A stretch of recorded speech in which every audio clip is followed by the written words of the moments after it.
করে চলে গেলাম। ঘুমের মধ্যে স্বপ্নের মধ্যে দেখি সুন্দর সুদর্শন একজন মানুষ, যার চেহারা দুনিয়ার মধ্যে কখনো আমি দেখি না। এমন একজন মানুষ, পাগড়ি পরা, জুব্বা পরা, দপ্তরে সাদা পোশাক পরিহিত একজন মানুষ, যার চেহারা এত সুন্দর, এত সুন্দর, যার চেহারার সৌন্দর্যের কাছে আকাশের চাঁদ পর্যন্ত হার মেরে যায়। সুবহানাল্লাহ। আর একটু জোরে কি বলা যাবে সুবহানাল্লাহ? উনি যখন আসলেন আমার বাবার পাশে দাঁড়াইলেন, আমি লক্ষ্য করে দেখলাম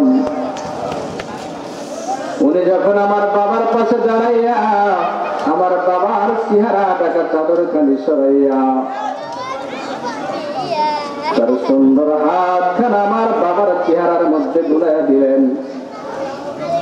আচ্ছা, বুলাইয়া দিতে দেরি আমার বাবার চেহারার উজ্জ্বলতা আগের চাইতে বহু গুণে বাড়তে দেরি হইল না। হুজুর, আমার বাবার চেহারার উজ্জ্বলতা যখন আগের চাইতে বহু গুণে বেড়ে গেল, উনি যখন তার গন্তব্যের দিকে এক পা দু পা করে হেঁটে হেঁটে যাইতেছেন, আমি তাকে জিজ্ঞেস করলাম, আপনি কে? আমার বাবার এই করুণ পরিস্থিতির কথা দুনিয়ার কাউকে জানানো হয় নাই, আপনি কেমনে জানলেন? আপনি বাকি আপনার পরিচয় দিলেন না। এই কঠিন মুহূর্তে আপনি আমার এত বড় উপকার করলেন, কিন্তু আপনার পরিচয় কি না জানাইয়া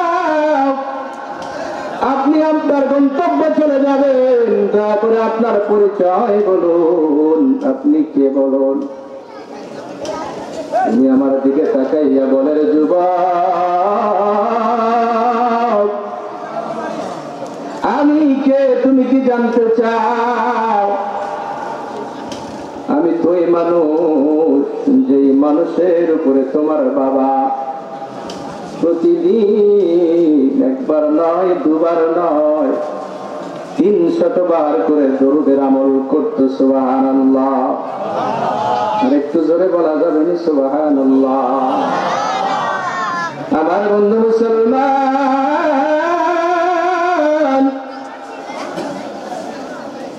ডাক দিয়া বলে, যুবক, তোমার বাবা সাধারণ কোন মানুষ না। এই দুনিয়ার সব মানুষ জানে তোমার বাবার তেমন কোন আমল নাই, কিন্তু তার গোপন একটা আমল ছিল।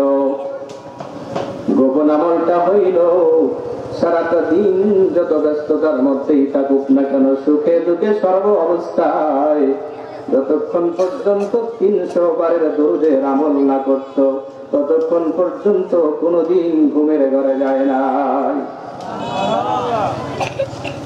আমার বন্ধু মুসলমান ডাক দিয়া বলে, যুবক, আমি সেই নবী, যেই নবীর উপরে তোমার বাবা প্রতিদিন 300 বারের দরুদের হাদিয়া পাঠাইতো। তোমার বাবার এই দরুদের, সারাদিনের দরুদের হাদিয়া গুলা আমার রওজায় পৌঁছানোর জন্য একজন ফেরেশতা নিয়োজিত ছিল। কন্যা সুবহানাল্লাহ। সারাদিন তোমার বাবা 300 বারের দরুদের হাদিয়া যখন পাঠাইতো, সেই হাদিয়াটুকু আমি নবীর রওজায় একজন ফেরেশতা পাঠাইয়া দিত। আজকে রাত্র গভীর, এই গভীর রজনী পর্যন্ত অনেক রাত হয়ে গেল, কিন্তু তোমার বাবার দরুদের হাদিয়া আমার রওজায় পৌঁছায় না। আমি সেই ফেরেশতাকে ডাক দিয়া বললাম, ফেরেশতা, কি ব্যাপার? অমুক এলাকার মধ্যে অমুক নামের যে আমার একজন আশেখ কাছে প্রতিদিন 300 বারের দরুদের হাদিয়া আমার রওজায় পৌঁছায়, তুমি যেটা পেশ করো। কি ব্যাপার? আজকে তো সেই আমার আশেখের দরুদের হাদিয়া আমার রওজায় পৌঁছলো না, ব্যাপার কি বলো? বলো। ফেরেশতা ডাক দিয়া বলে, ইয়া রাসূলুল্লাহ, আপনার সে আছে আল্লাহর ঘর তাওয়াফ করার জন্য এবং আপনার রওজা জিয়ারত করার জন্য বাড়ি থেকে বের হয়েছে গো, সুদূর বাগদাদ পর্যন্ত পৌঁছে গেছে। হঠাৎ অসুস্থতায় ইন্তেকাল করেছেন। শুধু তাই না, তার চেহারার আকৃতি সাধারণ নাই, চেহারার আকৃতির পরিবর্তন হয়ে গেছে, কুৎসিত হয়ে গেছে। এই বিপদ মুসিবতের মধ্যে আছে যুবক শোনো, আমার যে আছে সুখে দুঃখে সর্ব অবস্থায় কোন একটা সময় আমি নবীরে বলে নাই আমি নবী কেমনে রে, আমার সে আশেকের এই অন্তিম মুহূর্তের কথা, বিপদের কথা শোনার পর আমি কেমনে রে রওজায় শুয়ে থাকবো। সুতরাং আমার আশেকে বিপদ উদ্ধারের জন্য আমি নিজে তার কাছে হাজির হয়ে গেছি। কন্যা সুবহানাল্লাহ। এর যুবক শোনো, আল্লাহ তাআলা বলেছেন ওয়ামা আরসালনাকা ইল্লা রাহমাতাল লিল আলামিন। এর যুবক, আমি তো রহমতের ভান্ডার, উম্মতের কান্দার কেমনে রে আমি রোজায় শুয়ে থাকবো। এই জন্য আমি নবী আমার আশিকের পাশে এসে দাঁড়িয়ে গেছি। কন্যা সুবহানাল্লাহ। যুবক ডাক দিয়া বলেন, ওবি আমি তার হাতের মধ্যে চুমু খাইলাম। আচ্ছা বলেন তো, স্বপ্নে নবীজির সাফাতের ইচ্ছা, আমাদের সুপারিশের, আমাদের নবীজির সাক্ষাতের ইচ্ছা আছে না নাই? আমার বন্ধু মুসলমান, আমার নবীকে আল্লাহ তাআলা রহমত স্বরূপ দুনিয়ার মধ্যে পাঠাইছেন। আল্লাহর নবীর রহমত, এটা কি বিশ্বাস হয় কি হয় না? জোরে বলেন। রহমতের ভান্ডার নবী, উম্মতের কান্ডার, উম্মতের কান্ডার নবী, রহমতের ভান্ডার। দিনের নবী দানের ছবি, দিনের নবী দানের ছবি, উম্মত করবেন পার নবী, উম্মত করবেন পার। রহমতের ভান্ডার নবী, উম্মতের কান্ডার। এমন নবী আমরা পাইছি কুশিনাগার। সেই নবীর মহাব্বতের দরকার আমাদের আছে না নাই? দেখুন আমার বন্ধু মুসলমান,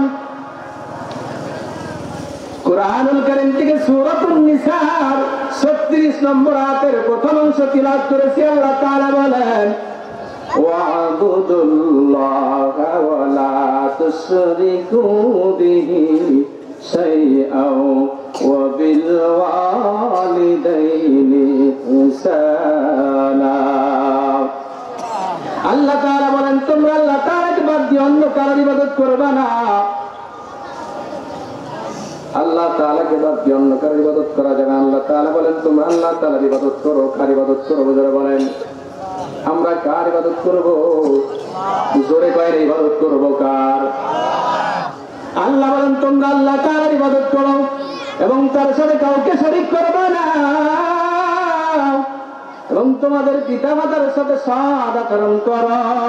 আল্লাহ তাআলা এখানে দুইটা কথা বলেছেন। কয়টা কথা? জোরে বলেন। দুইটা কথা বলেছেন।